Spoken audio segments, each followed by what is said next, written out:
Environmental chemistry నుంచి మనకు ఒక 2 మార్క్స్ క్వశ్చన్ వస్తుంది. ఒకటి సిఓడి, రెండోది బిఓడి, మూడోది టిఎల్. ఈ మూడిట్లోంచి మోస్ట్ ఆఫ్ ద టైమ్స్ ఉంటుంది. సిఓడి అంటే chemical oxygen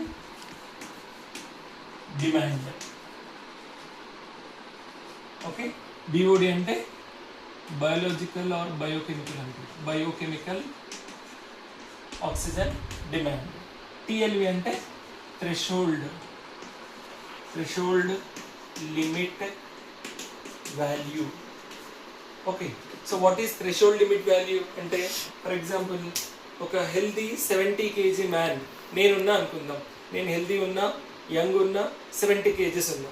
A healthy 70 kg man in an industrial worker, okay, a healthy 70 kg industrial worker, if he exposed to the pollution of the industry for 8 hours, 8 గంటలు healthy 70 కిలోల healthy industrial worker ఆ పొల్యూషన్కి expose అయినా, if he is not effect his health, okay. ఒక healthy industrial worker 8 గంటలు ఆ పొల్యూషన్కి expose అయినా ఆయన హెల్త్కి హామ్ కాకపోతే, కానీ లెవెల్ ఏమైతుంటుందో దాన్ని థ్రెషోల్డ్ లిమిట్ వాల్యూ అంటారు అన్నమాట. అంతకంటే ఎక్కువ పొల్యూషన్ అయితే ఆయన హెల్త్కి ఎఫెక్ట్ పడుతుంది. అంతవరకు పొల్యూషన్ ఉంది, స్మెల్ వస్తుందో లేకపోతే హామ్ అవుతుందో కానీ అది ఆయన మీద ఎఫెక్ట్ పడదు. అప్పుడు దాన్ని థ్రెషోల్డ్ లిమిట్ వాల్యూ అంటారు. అంతకంటే ఎక్కువైతే మాత్రం పడుతుంది, ఓకే. సో ఇదే ఒక healthy 70 kg healthy industrial worker 8 hours ఆ కంపెనీకి ఇండస్ట్రీకి సంబంధించిన పొల్యూషన్కి ఎక్స్పోజ్ అయినా ఆయన హెల్త్కి హామ్ జరగకపోతే దాన్ని ఏమంటాం, థ్రెషోల్డ్ లిమిట్ వాల్యూ అంటాం. Next chemical oxygen demand.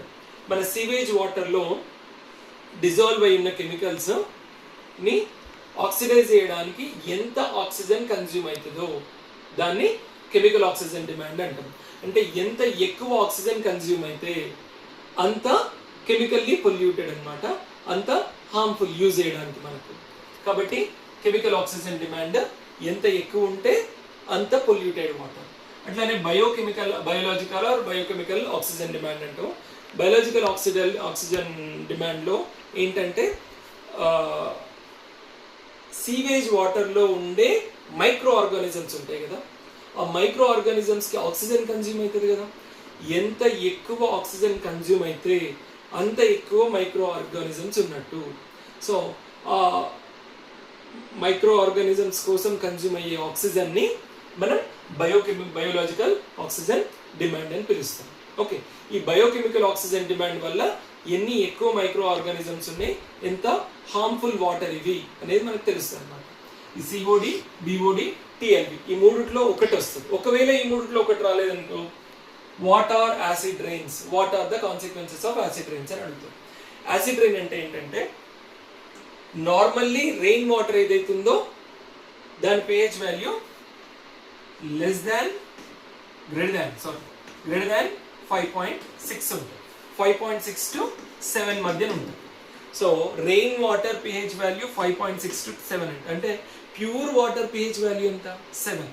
మరి రెయిన్ వాటర్ pH వాల్యూ 5.6 నుంచి 7 మధ్యన ఎందుకు ఉంటుంది అంటే, క్లౌడ్ నుంచి వర్షం రెయిన్ డ్రాప్ పడుతున్నప్పుడు ఎన్విరాన్మెంట్లో ఉన్న వాటర్ గ్యాసెస్ తోటి అది రియాక్ట్ అవుతుంది. అప్పుడు ఆ గ్యాసెస్లో కార్బన్ డైఆక్సైడ్ ఉండొచ్చు, సల్ఫర్ డైఆక్సైడ్ ఉండొచ్చు, నైట్రోజన్ డైఆక్సైడ్ కానీ, నైట్రస్ ఆక్సైడ్ కానీ, నైట్రిక్ ఆక్సైడ్ కానీ ఏవైనా ఉండొచ్చు. సో ఈ గ్యాసెస్ తోటి ఈ గ్యాసెస్ ఎంత ఎక్కువ ఉంటే అంత ఎక్కువ రియాక్ట్ అవుతుంది. దానివల్ల కార్బన్ డైఆక్సైడ్ తోటి రియాక్ట్ అయితే H2CO3 ఫామ్ అవుతుంది.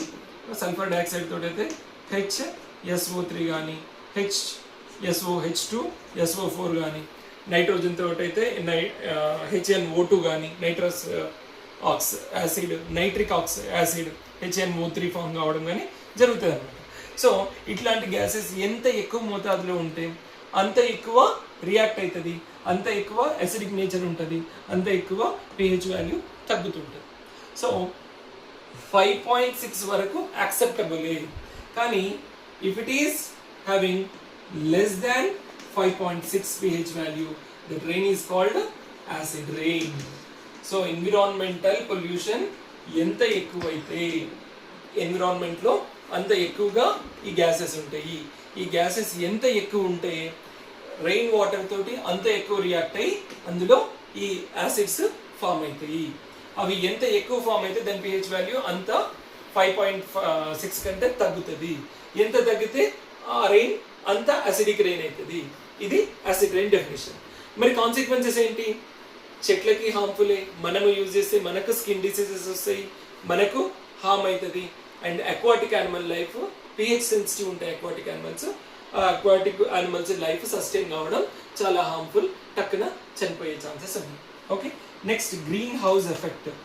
ఎర్త్కి పైన ఎన్విరాన్మెంట్లో ఓజోన్ లేయర్ ఉంటుంది. ఆ ఓజోన్ లేయర్ మనం రిలీజ్ చేసే ఫ్లోరో కార్బన్స్ వల్ల ఓజోన్ లేయర్ థిక్నెస్ తగ్గుతుంది. ఓజోన్ లేయర్ తగ్గితే సన్స్ రేడియేషన్స్, అల్ట్రావైలెట్ రేడియేషన్స్ డైరెక్ట్గా పడతాయి. మనకు సన్లో ఉండే అన్ని రేడియేషన్స్ రావు, విజిబుల్ లైట్ మాత్రమే మనకు వస్తుంది, దాన్ని యూటిలైజ్ చేసుకుంటున్నాం.